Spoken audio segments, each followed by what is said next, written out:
Sharma horror stories. नमस्कार दोस्तों, स्वागत है आप सभी का एक और नई सच्ची भूतिया कहानी के साथ। दोस्तों, हमारी आज की कहानी है हिमाचल प्रदेश की। हिमाचल प्रदेश जिसे देवभूमि भी कहा जाता है, यहाँ पर बहुत सारे देवी देवता निवास करते हैं। दोस्तों, आप लोग तो जानते हैं कि हिमाचल प्रदेश एक पहाड़ी एरिया है और हिमाचल प्रदेश में आपको सुनने के लिए हर एक इंसान के मुंह से एक अलग भूतिया घटना जरूर मिलेगी। घटना या कहानी कह लीजिए, यहाँ के हर बुजुर्ग के पास कोई ना कोई अपनी एक भूतिया घटना जरूर होगी, क्योंकि हिमाचल प्रदेश एक कम आबादी वाला राज्य है जहाँ पर सुनसान और जंगली एरिया ज्यादा है और आबादी उससे कम। दोस्तों, तो हमारी आज की कहानी भी कुछ ऐसी ही सच्ची घटना है। ये कहानी है हिमाचल प्रदेश के चंबा डिस्ट्रिक्ट की। ये कहानी मेरे साथ शेयर की है मेरे ही एक दोस्त ने, जिनका नाम है नीरज, जो कि चंबा डिस्ट्रिक्ट के ही रहने वाले हैं। ये चंबा के एक छोटे से गांव में रहते हैं, जो कि बड़े बड़े बर्फीले पहाड़ों की गोद में बसा हुआ है। यहाँ का नज़ारा बहुत ही सादा सुंदर है, लेकिन ऐसे बड़े बड़े पहाड़, नदियाँ, झरने, जब इन सब का नाम किसी भूतिया जगह से, भूतिया शब्द से जुड़ जाता है, तो यही सुंदर जगहें डरावनी और खौफनाक लगने लगती हैं। ये भूतिया घटना घटी थी इनके चाचा जी के साथ सन 2004 में, जब ये 7 साल के थे। दोस्तों, आप सब जानते ही होंगे कि बर्फीले इलाकों में रहना बहुत मुश्किल होता है और इनका गांव तो पहाड़ी के ऊपर बसा हुआ है, जहाँ पर सिर्फ एक कच्चा पहाड़ी रास्ता इनके गांव की तरफ जाता है। उनके गांव तक कोई भी कार या बस नहीं जाती। सो बेसिकली ये लोग अपने घरेलू सामान को खुद ढोते हैं और भारी और बड़ा सामान लाने के लिए घोड़े या फिर खच्चरों का इस्तेमाल करते हैं। अगर आप में से कोई केदारनाथ गया है तो आपको पता ही होगा कि वहाँ पर सामान नीचे से ऊपर पहाड़ों तक या मंदिर तक ले जाने के लिए लोग खच्चरों या घोड़ों का इस्तेमाल करते हैं। यहाँ पर भी ठीक ऐसे ही था। वहाँ पर कुछ लोग ऐसे भी हैं जिनकी रोजी रोटी ऐसे ही चलती है, यानी कि वो मार्केट से घोड़ों और खच्चरों पर सामान लाद कर लोगों तक पहुँचाते हैं और बदले में लोगों से वो लोग मजदूरी लेते हैं। दिन भर की जो भी उनकी दिहाड़ी बनती है, उस हिसाब से वो लोगों से पैसे लेते हैं। ऐसे ही इन लोगों को रोजगार भी मिल जाता है और गांव वालों की मेहनत और टाइम भी बच जाता है। नीरज के चाचा जी, जिनके पास अपनी 2 खच्चर और एक घोड़ा था, और वो मार्केट से इनके गांव पर पूरा पहाड़ चढ़कर गांव वालों तक उनकी ज़रूरत का सामान पहुंचाते थे और अपनी रोजी रोटी ऐसे ही चलाते थे। वो रोज सुबह जल्दी 5 बजे के करीब घर से अपने घोड़े और खच्चर के साथ निकल जाते और रात 10 बजे तक वापस अपना सामान लेकर अपने गांव लौट आते। उनको मार्केट जाने आने में सुबह से शाम हो जाती थी। उनके गांव से मार्केट की दूरी लगभग 15 किलोमीटर थी, पर आप सब तो जानते ही होंगे कि पहाड़ी रास्ते कितने संकरे और खतरनाक होते हैं। ऊपर से उन पर सफर करना खतरे से खाली नहीं होता। वो एक अधेड़ उम्र के व्यक्ति थे। उनकी उम्र उस वक्त 45 से 50 के बीच में रही होगी। हर रात की तरह उस रात भी वो मार्केट से सामान लेकर अपने गांव वापस लौट रहे थे। उन्होंने पहाड़ी पर चढ़ना शुरू किया। एक तरफ ऊंचा पहाड़ और दूसरी तरफ गहरी खाई, जिसके नीचे एक खड्ड थी। खड्ड लोकल लैंग्वेज का एक वर्ड है, जिसके बारे में मैं आपको अपनी पिछली कहानियों में बहुत बार बता चुकी हूँ। पर जो लोग मेरी कहानी को पहली बार सुन रहे हैं, उनकी जानकारी के लिए मैं बता दूं कि खड्ड का मतलब होता है नाला, जो पहाड़ों से निकलकर किसी नदी में मिल जाते हैं। इनमें पानी के साथ साथ बड़े बड़े और छोटे पत्थर होते हैं। पहाड़ी लोग जादू टोना, भूत प्रेत, इन सब चीज़ों में बहुत विश्वास करते हैं। यहाँ मैं किसी को जज नहीं कर रही, पर मैं खुद हिमाचल से हूँ, इसलिए मैं इस बारे में जानती हूँ। वो रात बहुत ज़्यादा अंधेरी थी, क्योंकि उस दिन अमावस्या थी और अक्सर लोगों को आपने कभी न कभी ये कहते हुए सुना ही होगा कि अमावस्या की रात को घर से बाहर नहीं निकलना चाहिए, क्योंकि इस रात ऐसा करने पर काली शक्तियाँ हमें नुकसान पहुंचा सकती हैं, हम पर हावी हो सकती हैं, हमें मार भी सकती हैं। और ये भी कहा और माना जाता है कि अमावस्या की काली रात को जादू टोना करने या सीखने वाले लोग नई सिद्धियां प्राप्त करने के लिए अपने घर से निकलकर सुनसान जगहों पर जाते हैं आराधना करने के लिए, शैतान को खुश करने के लिए। इसीलिए अमावस्या की रात को सुनसान जगहों पर बिल्कुल भी नहीं जाना चाहिए, क्योंकि हो सकता है कि ऐसे लोगों से आपका सामना हो जाए और वो अपनी आराधना में विघ्न पड़ने पर आपकी बलि दे दे। खैर, ये तो सब सुनी सुनाई बातें हैं, और जो लोग भूत प्रेत जादू टोना जैसी चीजों को मानते हैं वो कभी भी इस बात को नकार नहीं सकते। तो ये थी थोड़ी जानकारी अमावस्या की रात से रिलेटेड, जो इस कहानी को समझने के लिए आपके लिए जरूरी है। तो अब बढ़ते हैं अपनी कहानी की उस भूतिया घटना की ओर। नीरज के चाचा जी, जिनका नाम मैं आपको बताना भूल गई, उनका नाम था टेकचंद। टेकचंद एक अच्छे दिल का इंसान था।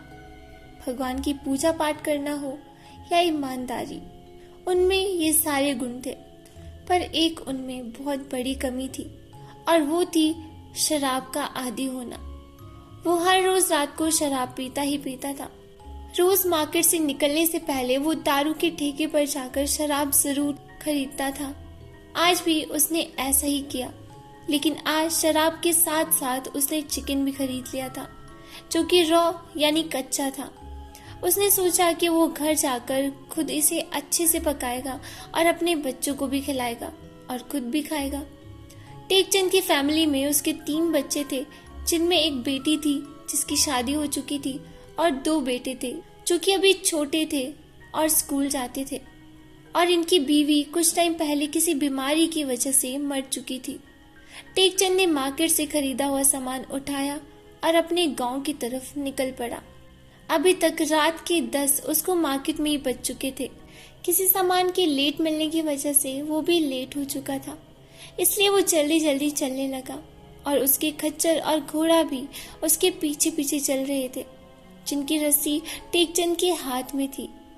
अमावस्या की रात थी, इसलिए अंधेरा बहुत ज्यादा था, पर टेकचंद के साथ साथ वो खच्चर और घोड़े भी रोज उसी रास्ते से जाने की वजह से उस रास्ते पर आंख बंद करके भी चल सकते थे। उसी रास्ते में आगे चलने पर उसी गांव का शमशान घाट पड़ता था, जहां से उनका गांव लगभग 1-1.5 किलोमीटर की दूरी पर था। उस शमशान के साथ में ही पानी का एक छोटा सा नाला भी था। अक्सर पहाड़ी जगहों पर आपको जगह जगह पर ऐसे छोटे पानी के नाले जरूर देखने को मिलेंगे।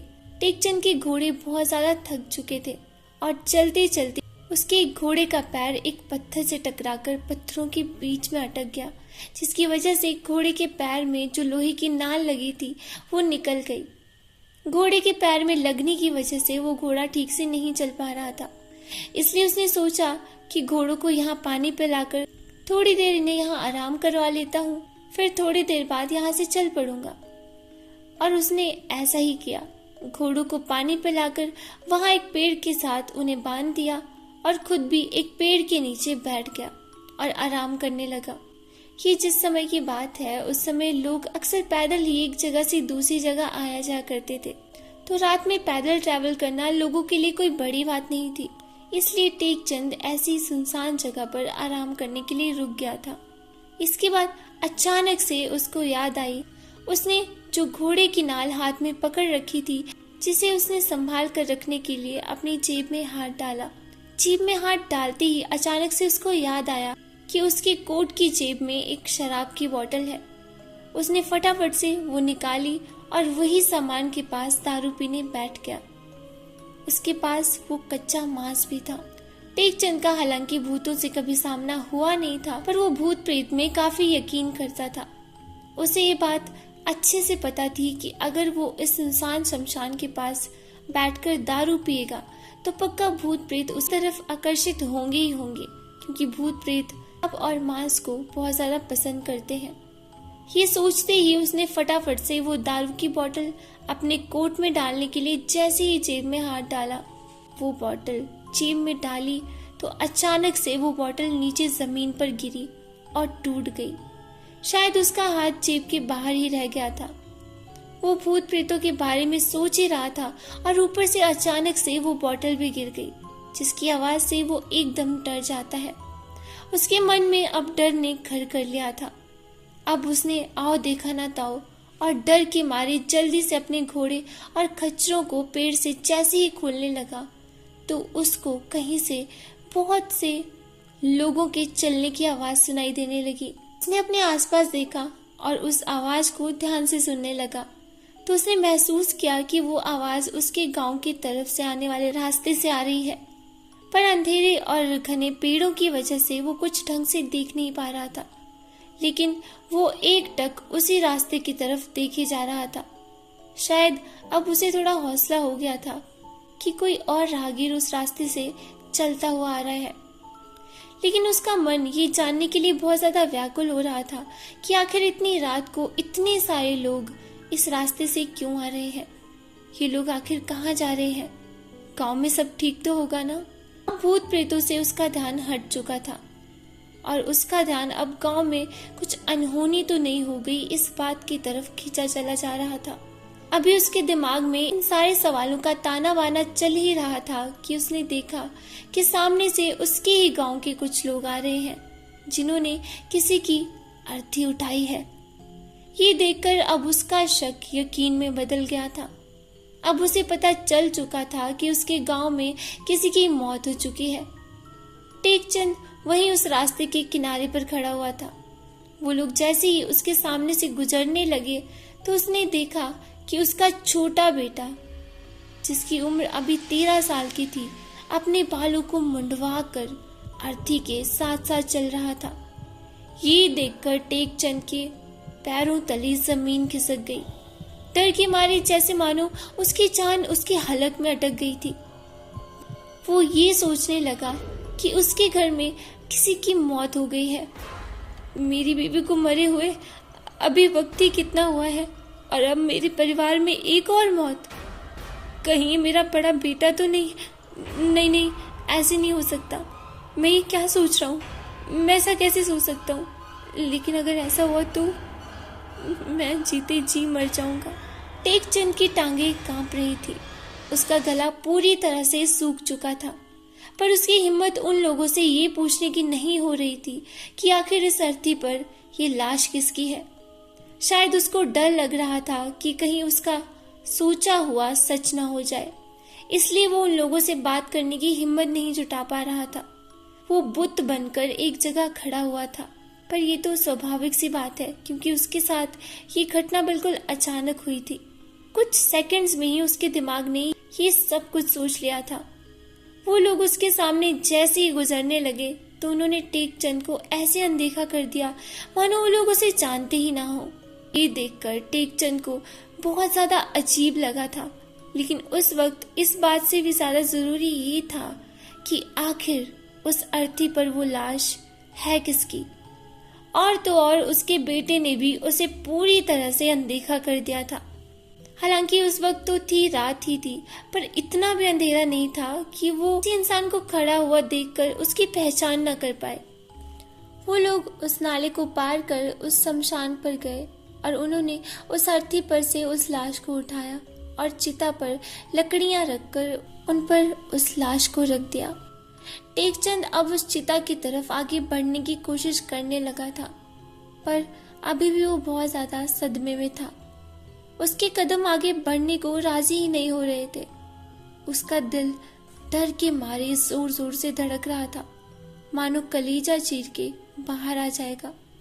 वो ये जानने से डर रहा था कि आखिर वो लाश है किसकी, और वो मन में ही भगवान से प्रार्थना भी कर रहा था कि भगवान कहीं मेरा सोचा सच ना हो जाए, जो भी मैं सोच रहा हूँ वो सब झूठ हो।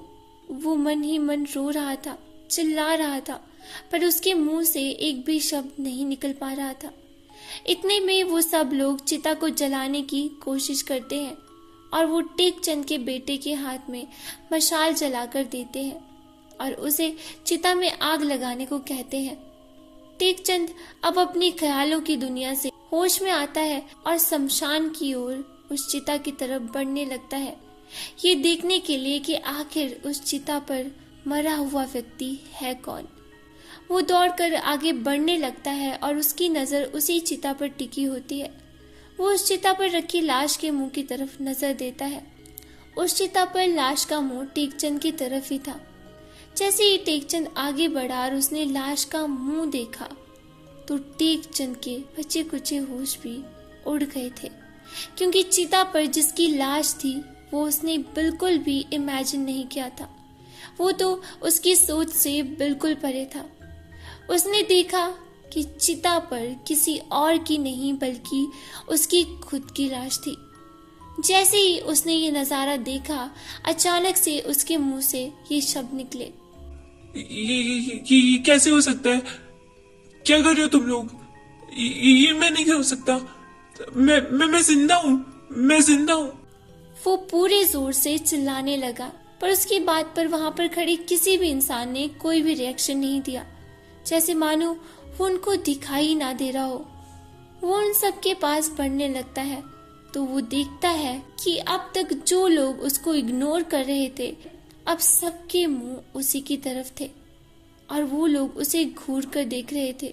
और हैरानी की बात ये थी कि जो लोग टेकचंद की तरफ पीठ करके खड़े थे, उनके मुंह भी टेकचंद की तरफ मुड़े हुए थे, जबकि उनकी पूरी बॉडी धड़ से लेकर पैरों तक आगे मुड़ी हुई थी।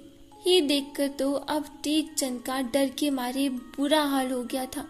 वो ध्यान से सबके चेहरे देख रहा होता है और वो सब लोग थे उसी के गांव के, पर उनके चेहरे अब बदल चुके थे। उनकी आंखें पूरी सफेद पड़ चुकी थी। उनके चेहरे पर से सड़ी गली चमड़ी बाहर आ रही थी। सबके मुंह और शरीर का कोई ना कोई अंग टूटा हुआ था या फिर गायब था। ऐसा भयानक नजारा देखकर तो टेकचंद सब कुछ समझ चुका था। वो जान गया था कि ये लोग कोई इंसान नहीं बल्कि प्रेत आत्माएं हैं जो उसके साथ छलावा कर रही हैं। ये देखकर उसकी पूरी हालत खराब हो गई थी। वो मन ही मन भगवान को याद कर रहा था, हे भगवान मुझे बचा लो, मैं जिंदगी में कभी मांस या शराब से हाथ भी नहीं लगाऊंगा। वो अब पीछे पीछे हट रहा था और वो लोग उसकी तरफ आगे बढ़ने लगे थे। टेकचंद वहां से अपने घोड़ों की तरफ भागने लगा तो उसका पैर नाले में पड़े पत्थरों से टकरा जाता है, जिसकी वजह से वो मुंह के बल नीचे गिर पड़ता है, जिसकी वजह से उसका एक दांत टूटकर वहीं गिर जाता है और उसके हाथ और पैर में पत्थरों पर गिरने की वजह से काफी ज्यादा चोटें आ जाती हैं। वो वहां से उठने की कोशिश कर रहा था पर उठ ही नहीं पा रहा था। शायद उसके पैर में मोच आ गई थी। धीरे धीरे वो सारे लोग जो असल में प्रेत आत्माएं थी, छलावा थी, जो उसे डरा के मारने की कोशिश कर रही थी, वो भी टेकचंद के गिरने के बाद अपनी जगह पर ही रुक जाती हैं। वो आत्माएं उसे बोलने लगती हैं बहुत ही ज्यादा भयानक आवाज में। क्यों टेकचंद, हमें मांस नहीं खिलाएगा? अकेला अकेला खाएगा क्या? टेकचंद समझ गया था कि उनको क्या चाहिए। वो हिम्मत करके वहां से अपने बैग की तरफ घसीटता जाता है जहां पर उसने वो रॉ चिकन रखा हुआ था। वो उस बैग को फटाफट उठाकर उन लोगों की तरफ फेंक देता है।